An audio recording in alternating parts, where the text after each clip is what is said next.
Shalom, Leculam, a paz para todos.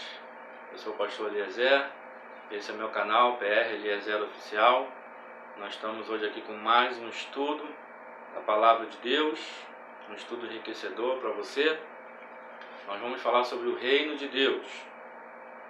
Em Lucas, capítulo 17, versículo 20 e 21, Jesus responde uma pergunta dos fariseus. Interrogado pelos fariseus sobre quando havia de vir o reino de Deus, respondeu-lhes e disse: o reino de Deus não vem com aparência exterior. Versículo 21. Nem dirão, ei-lo aqui ou ei-lo ali, porque eis que o reino de Deus está entre vós. Eu queria aqui destacar duas expressões. Uma está no versículo 20 e a outra no versículo 21. No versículo 20, Jesus fala sobre o reino de Deus não vir com aparência exterior. Essa expressão aparência exterior, no grego é a palavra paratereses, que significa literalmente uma observação cuidadosa. Ou seja, fala da percepção visual, de algo visível. E no versículo 21, a expressão o reino de Deus está entre vós também pode ser traduzido como o reino de Deus está dentro de vós. Bom, quando acontece isso, quando uma palavra grega ou hebraica existe mais de um significado, e aqui, por exemplo, a tradução daria um significado contrário, né? Porque é muito diferente a expressão dentro de vós e entre vós. Então, qual seria a tradução mais correta? No grego, a expressão o reino de Deus está entre vós é e basileia tu teu en tois homon estin. E basileia tu teu é o reino de Deus, né? E o reino de Deus. A palavra en tois significa por dentro, entre, ou até mesmo meio, como está traduzido em algumas versões em português. Está traduzido, dependendo da versão, dentro, outras está traduzido entre, outras está traduzido meio. O reino de Deus está entre vós, no meio de vós ou dentro de vós.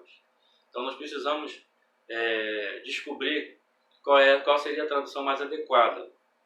Então a gente tem que ir para o contexto para que a gente possa adequar a tradução ao seu contexto. E a palavra humano significa você e estim aqui, como se ele dissesse, o reino de Deus está aqui em você, ou dentro de você, ou no meio, né? No meio de vocês. E partindo do princípio de que é os fariseus que estão perguntando acerca do reino que virá, porque eles acreditavam, como a Bíblia ensina, de fato, um reino futuro, um reino físico, aqui na terra, um rei da descendência de Davi governando no trono de Davi, lá em Jerusalém. De fato, eles estão corretos. Mas o próprio contexto ali vai explicar, Jesus vai explicar a eles, que antes desse reino vir, o Messias vir com poder e grande glória para reinar no trono de Davi, era necessário que ele padecesse.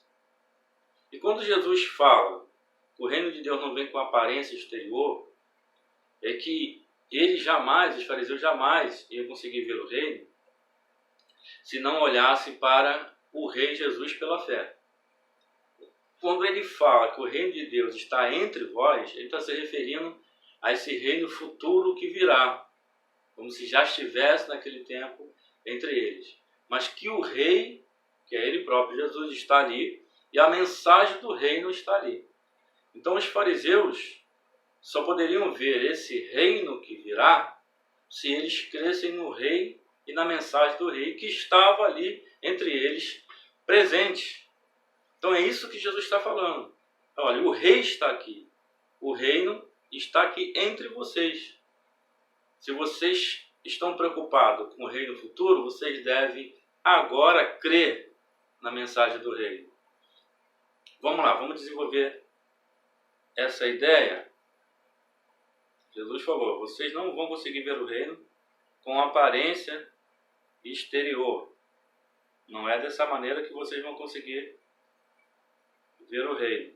Jesus diz em Marcos 1, 14 e 15, e depois que João foi entregue à prisão, veio Jesus para a Galiléia, pregando o evangelho do reino de Deus, e dizendo: o tempo está cumprido, o reino de Deus está próximo, arrependei-vos e crede no evangelho.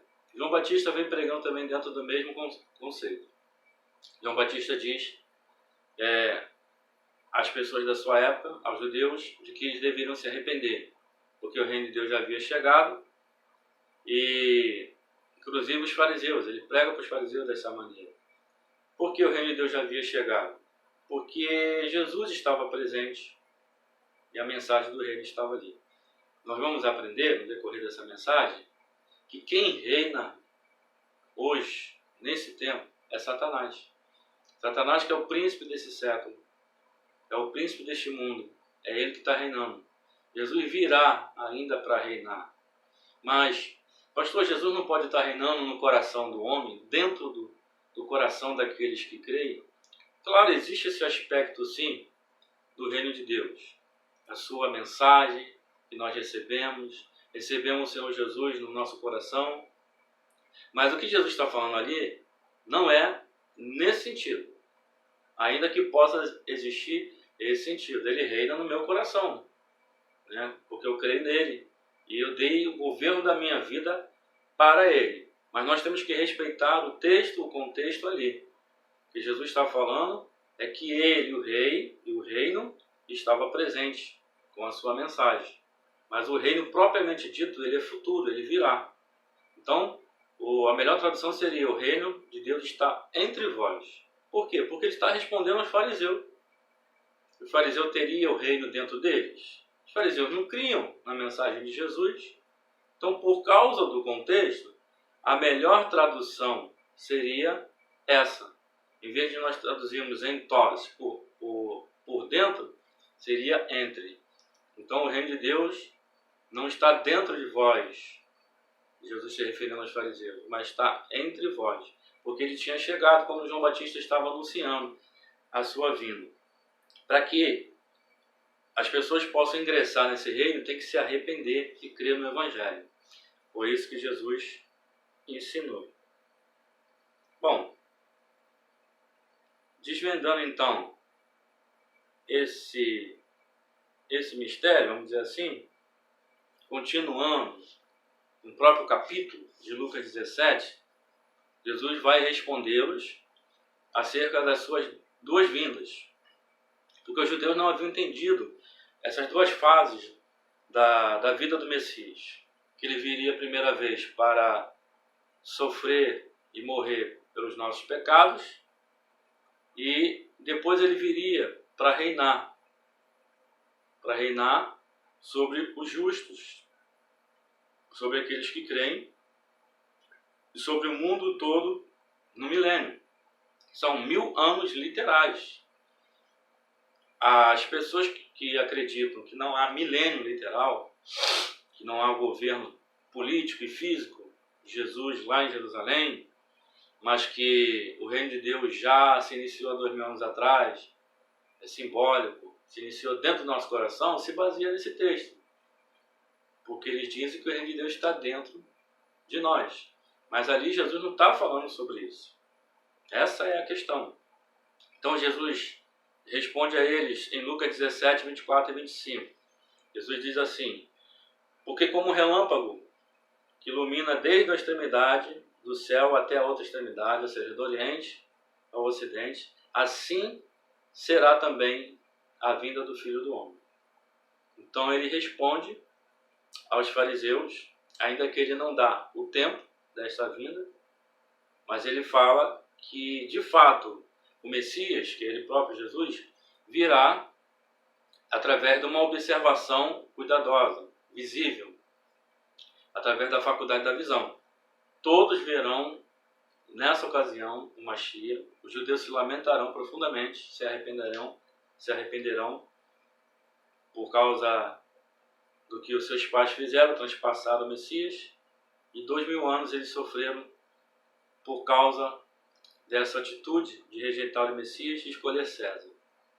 Eles escolheram um outro rei e rejeitaram o Senhor Jesus para reinar sobre eles. Jerusalém foi destruída e o templo também por conta dessa rejeição. É o que a Bíblia ensina.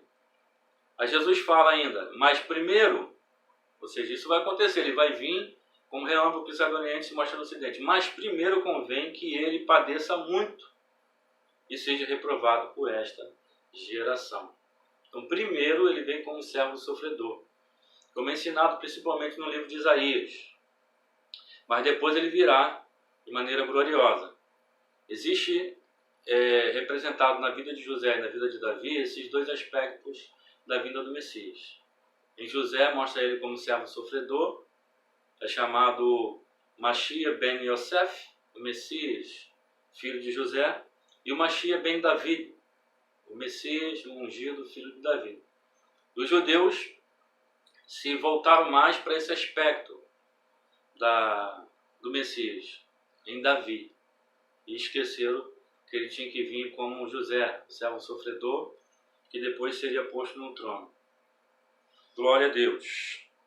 Vamos lá, continuar falando do reino. O reino de Deus ele deve ser buscado por nós que cremos. Nós temos que desejar, aspirar esse reino, que segundo o apóstolo Paulo, o reino de Deus ele define como algo que é paz, justiça e alegria no Espírito Santo. Ainda que possamos ter fagulhas, lampejos desse reino, nós não temos ele na plenitude. Nós temos que almejar o estabelecimento pleno, total desse reino na face da terra. Porque o reino é dos céus, o reino é de Deus, só que é aqui na terra. O governo dos homens terá que dar lugar ao governo de Deus. O planeta vai ser restaurado, todas as coisas vão ser restauradas. O apóstolo Paulo fala isso lá no capítulo 3, aliás, é o apóstolo Pedro, capítulo 3, ele diz, no versículo 20 e 21, que é necessário que o céu o retenha até a restauração de todas as coisas. Então ele está no céu, então ele vai ficar lá até que ele venha para restaurar todas as coisas. O planeta vai ser restaurado, mas primeiramente os filhos de Deus serão transformados.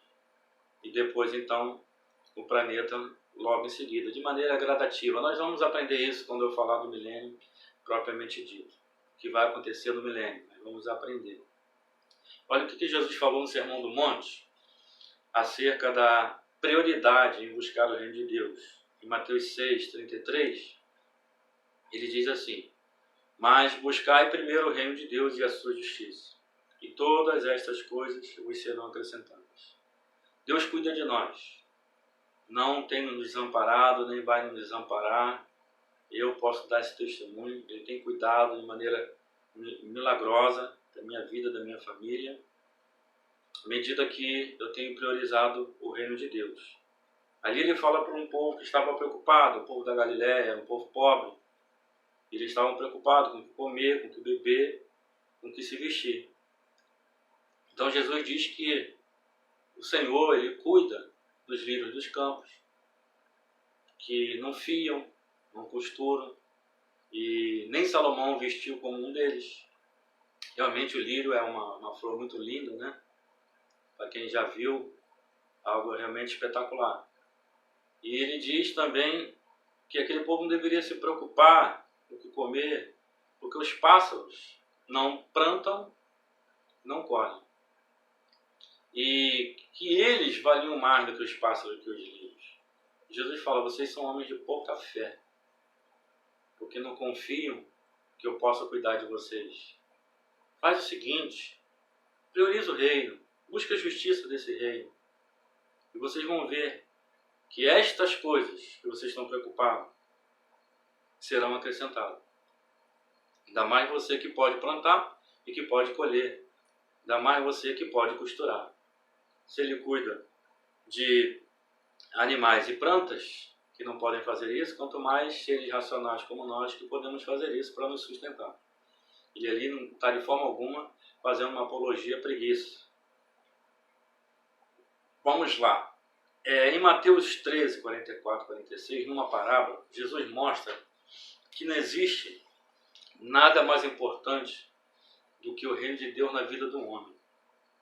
Nada é mais importante. Numa escala de importância, o reino de Deus vem em primeiro lugar. E o reino de Deus engloba uma série de coisas. Jesus, por exemplo, falou que não podemos amar mais nosso pai, nossa mãe, irmãos, mulher, filhos, do que a Ele. Ele não está dizendo que não devemos amar. Devemos amar sim. E, inclusive, a Bíblia fala que se nós não cuidarmos dos nossos, somos piores do que os infiéis.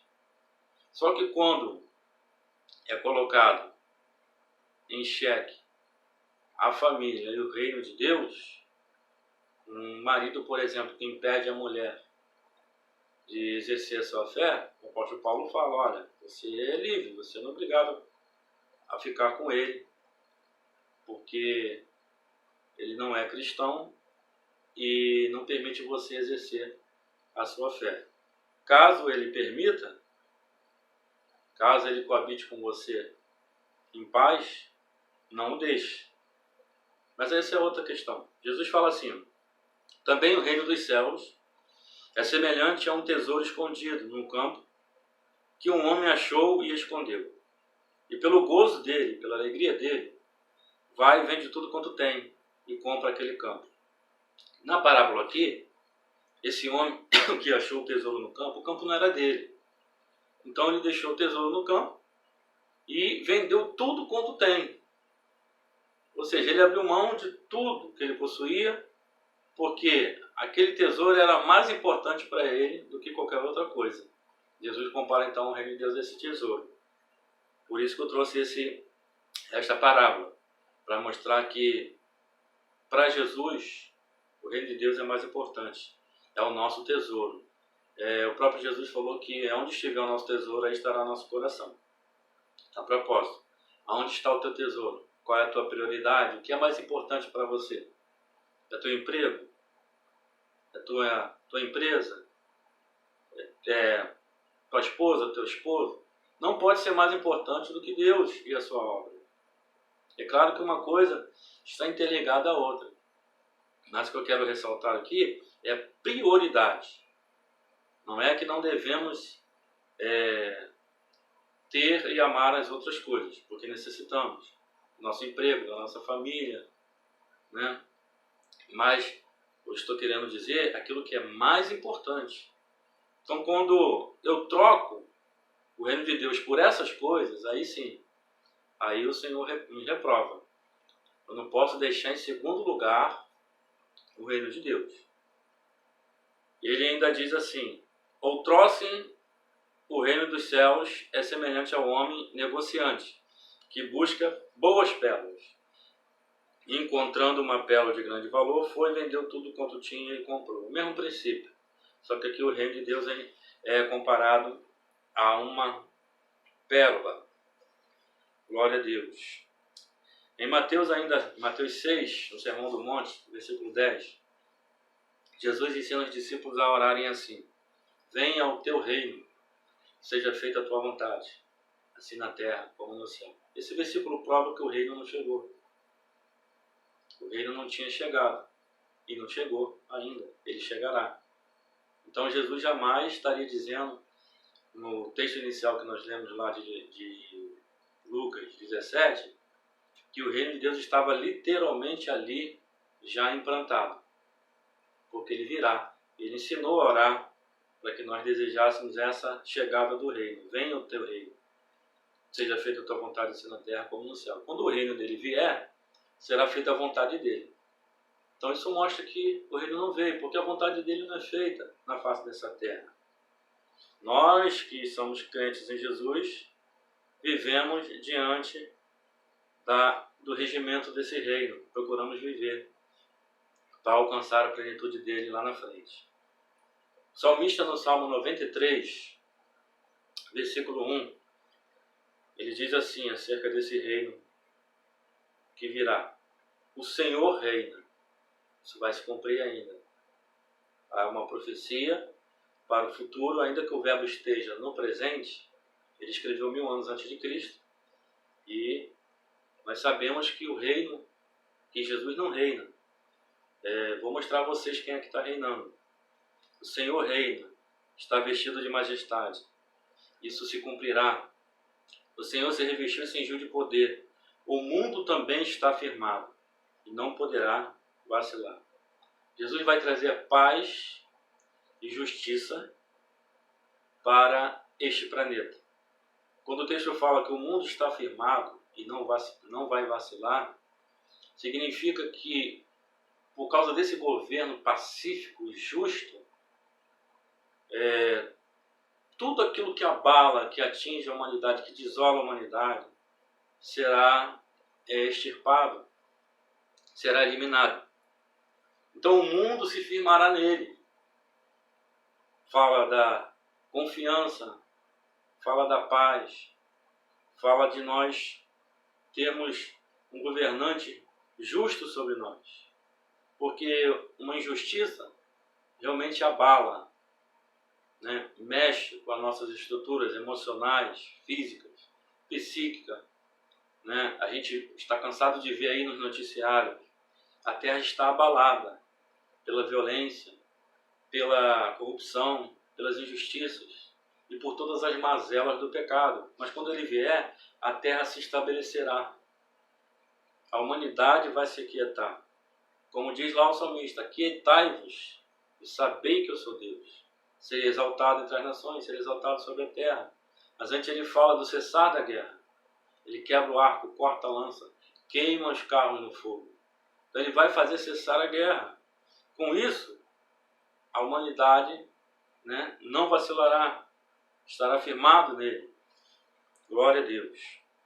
E ainda no Salmo 96, versículo 10 a 13, profetizando acerca desse reino que virá, que eu vou falar detalhadamente sobre ele em um outro vídeo. Dizei entre os gentios que o Senhor reina. O Senhor reina em Israel e a notícia correrá para as nações.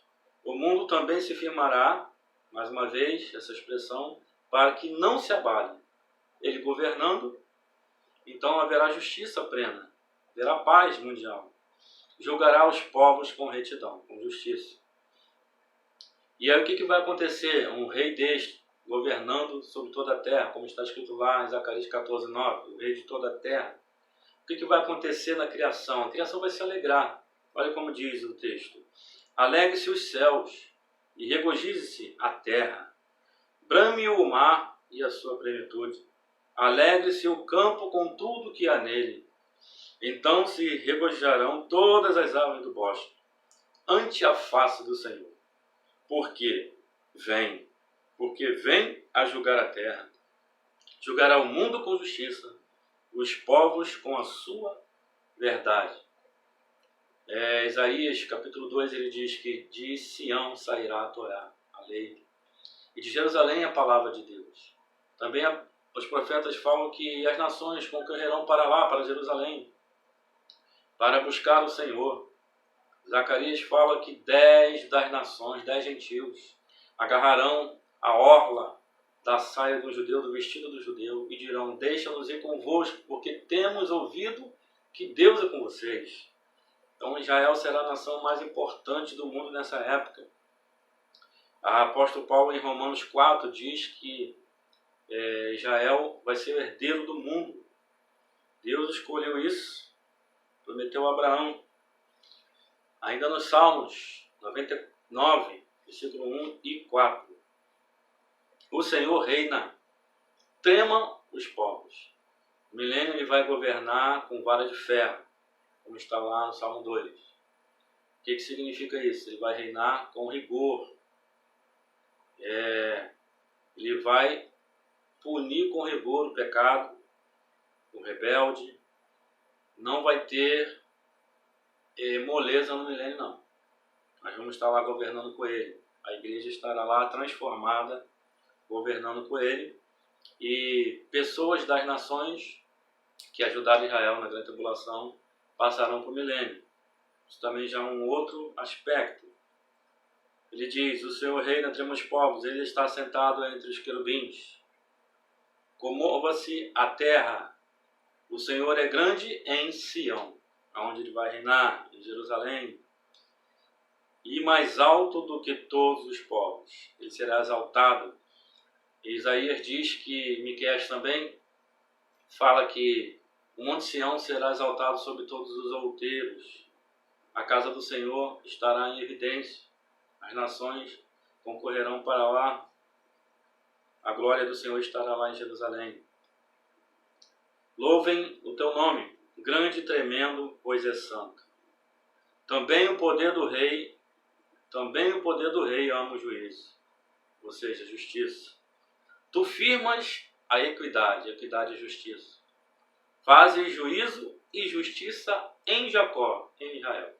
Então, quando ele se assentar lá, no trono de Davi, ele vai prender Satanás, como nós vamos ver, e aí ele vai julgar as nações, né? O julgamento ali é a nível de nação, e o critério vai ser como elas trataram Israel. Isso está lá em Mateus 25, a partir do versículo 31, quando ele descer para reinar. Então, ele não está reinando ainda, mas o mundo não está sem rei. Tem alguém que governa este mundo. Eu quero mostrar a vocês. Lá em Apocalipse, capítulo 12, versículo 4, diz assim: E a sua cauda levou após si a terça parte das estrelas, e lançou-as sobre a terra. E o dragão parou diante da mulher que havia de dar à luz, para que, dando à luz, lhe tragasse o filho. Aqui é o relato da queda de Satanás. E a cauda aqui é símbolo do engano, as estrelas do céu, um terço das estrelas são os anjos que caíram com ele, e o texto diz que ele foi lançado sobre a terra. Ou seja, ele está nos ares, ele é potestade do ar, ele está na nossa atmosfera, no cosmos, atuando. Ele veio para matar, roubar e destruir. E aqui também tem um relato de quando ele usou Herodes para matar Jesus. O dragão ficou diante da mulher, que é Israel, mas o Senhor livrou a criança e depois arrebatou para si. Em Lucas 10, 18, Jesus disse: Eu vi a Satanás cair como um raio do céu. Ou seja, ele veio para cá. Não existe essa história de que ele chocou com a terra, por isso a terra era sem forma e vazia, e Deus lançou ele sobre a terra. Não. Esse lançar aqui é que ele foi expulso do seu posto celestial. Como sacerdote que era, ele deixou o seu domicílio. Glória a Deus. Continuando aqui no mesmo capítulo de Apocalipse 12, ele diz: E foi precipitado o grande dragão, a antiga serpente, chamado Diabo e Satanás, que engana todo o mundo. E ele foi precipitado na terra, e os seus anjos foram lançados com ele. Então ele está na terra. Na terra onde? Aqui, no nosso céu, na nossa atmosfera, atuando para enganar as nações. É ele que engana o mundo, como está escrito aqui em Apocalipse. O diabo, Satanás, que engana todo mundo. O mundo jaz no maligno, João falou isso. Todo mundo, as lideranças do mundo, estão debaixo do governo de Satanás. Nem existe ninguém órfão de pai, espiritualmente falando. Ou você é filho de Deus ou você é filho do diabo. Quem não é filho de Deus está debaixo do governo do diabo. E a liderança do mundo não é uma liderança que está em Deus, mas é uma liderança que está seguindo o príncipe deste mundo, que anda segundo o curso deste mundo. Paulo fala em Efésios 2, o seguinte: em que no outro tempo andaste segundo o curso deste mundo, segundo o príncipe da potestade do ar, do espírito que agora opera nos filhos da desobediência. Se você não obedece a Deus, você é filho do diabo. Pode ser forte essa expressão, mas Jesus falou para os fariseus: vocês são filhos do diabo. Por quê? Porque vocês querem me matar. Vocês não são filhos de Abraão. Abraão não fez isso. Mas o diabo veio para matar, roubar e destruir. Ele é o príncipe deste mundo. Jesus fala em João 12:31. Agora o juízo deste mundo. Agora será expulso o príncipe deste mundo. Por que Jesus só fala agora será expulso o príncipe deste mundo? Ele não tinha sido expulso lá antes da criação do homem? Sim, ele foi expulso com o texto dos anjos, como nós lemos no próprio Apocalipse 12. Porém, ele ainda tinha acesso para acusar os irmãos diante de Deus, como foi o acesso que ele teve no tempo de Jó, por exemplo. Mas quando Jesus entrou no céu com seu sangue, ali ele foi expulso. Nesse sentido, perdeu o acesso, foi restrito a ele o acesso para acusar. E então, Apocalipse 12, acho que no versículo 10, ele fala assim: e foi expulso o diabo, aquele que acusava nossos irmãos de dia e de noite. Ora, fica claro que ele não está falando da queda dele lá inicial. Por quê? Porque lá não havia ser humano ainda. Mas ali em Apocalipse, havia seres humanos que ele já estava há muito tempo acusando de dia e de noite. Então fala da outra queda dele, que não foi a expulsão dele do lugar, mas a restrição do acesso dele ao céu para acusar.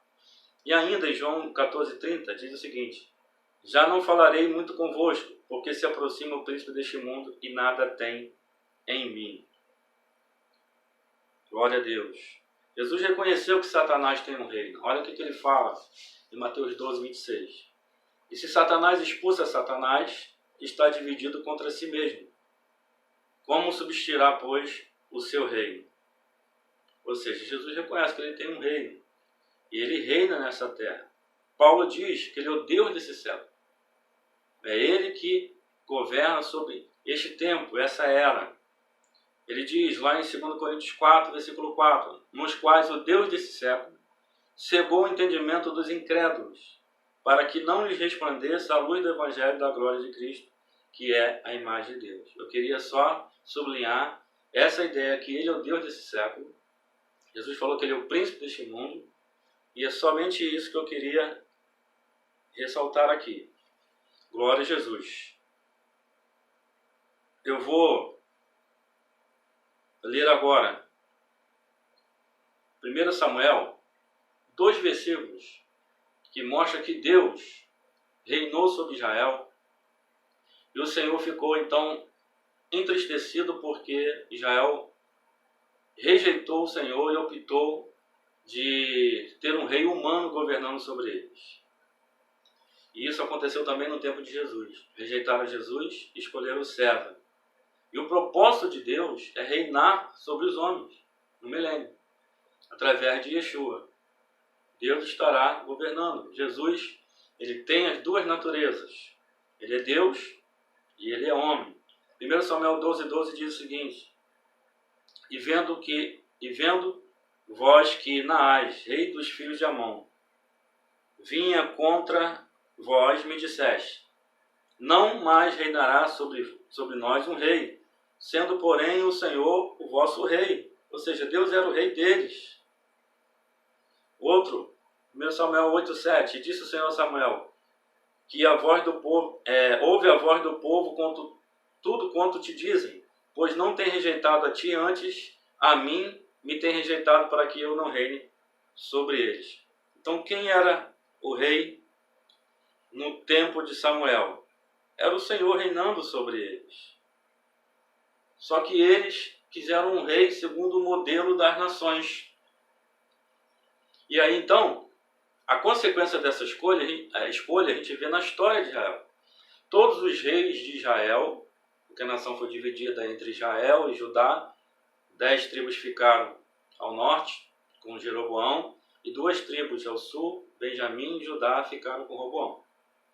Então os reis de Israel, os reis do norte, todos foram ímpios, todos foram perversos, foram idólatras, foram injustos, foram assassinos. E a grande maioria também dos reinos do sul, com raras exceções, foram ruins também. Apenas alguns seguiram o caminho reto, o caminho de Davi. Mas mesmo esses de Judá, que foram bons reis, não foram completos. não serviram de maneira adequada, porque sempre guardavam um altar a Baal e sempre tinham algumas coisas que eles vacilavam. Então, o ideal de Deus é a teocracia, né? Ele governando os homens na face dessa terra. Esse reino virá, esse reino vai acontecer. Então nós vamos continuar falando desse reino que virá, onde o Messias vai se assentar no trono de Davi. Mas primeiro, como eu falei, ele precisa amarrar Satanás quando ele vier. E é isso que o Apocalipse fala. No capítulo 20, no versículo 1 ao 3, ele diz assim: E vi descer do céu um anjo que tinha a chave do abismo e uma grande cadeia na sua mão. E prendeu o dragão, a antiga serpente, que é o diabo, Satanás, e amarrou por 1000 anos. E lançou no abismo, e ali o encerrou e pôs selo sobre ele, para que não mais engane as nações. Então ele está enganando as nações, Jesus vai prendê-lo, ele não vai enganar mais as nações. E a prova de que ele não está preso, porque algumas pessoas dizem que ele já está preso, é que o texto diz que ele vai ser preso por 1000 anos. Isso não aconteceu ainda. É um milênio literal. E depois importa que seja solto por um pouco de tempo. Ele vai ser solto por um pouco de tempo e depois ser preso definitivamente. E aí Jesus vai se assentar então no trono de Davi. Diz assim Lucas 1, 32, 33. Este será grande, falando de Jesus. Onde Gabriel fala para Miriam, mãe de Jesus.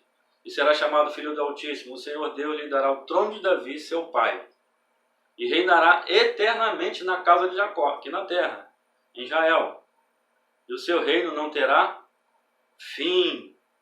Todos os outros reinos se findarão, como nós vamos ver. Mas o reino dele não terá fim.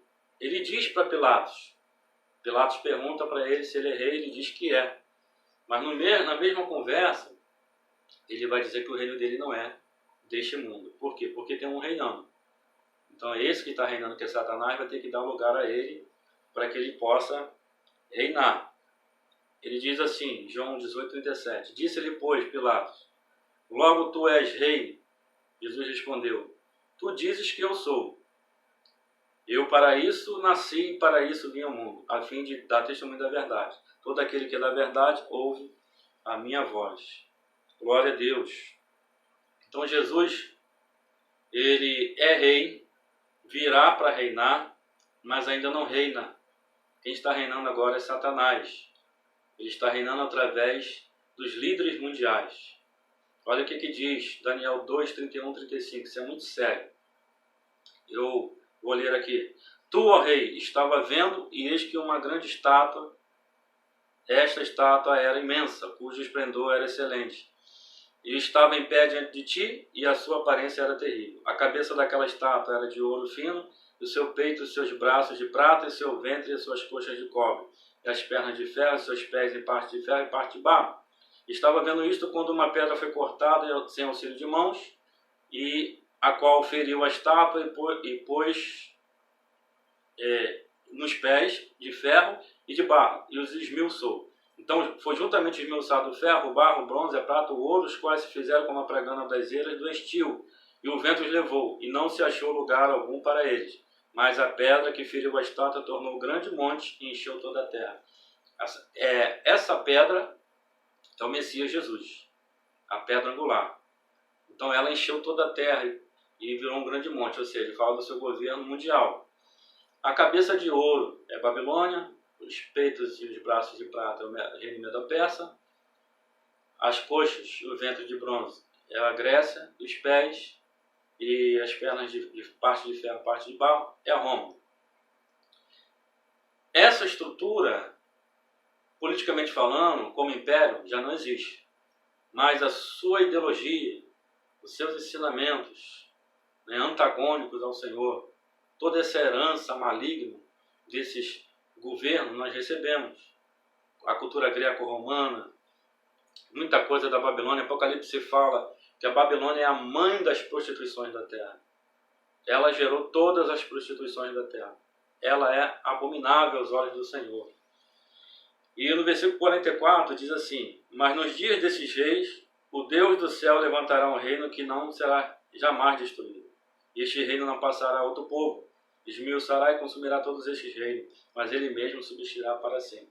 É o reino do Mashiach. Glória a Deus por isso. O tempo que Deus deu para que o homem fizesse toda a sua obra foram 6 dias. 6 dias trabalharás e farás toda a sua obra.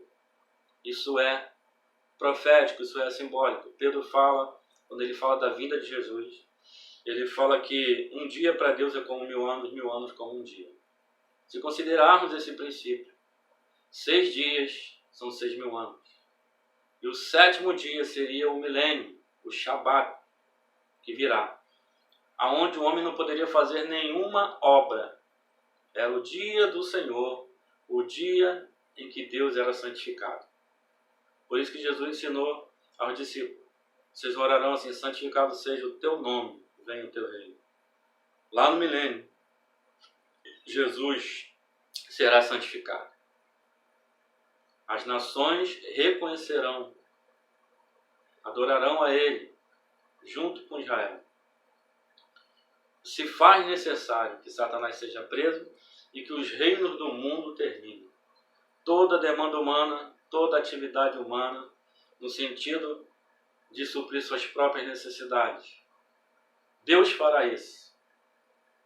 Deus fará isso através de Jesus. Um reino eterno que não terá fim. Então essa estrutura se findará. Não se engane.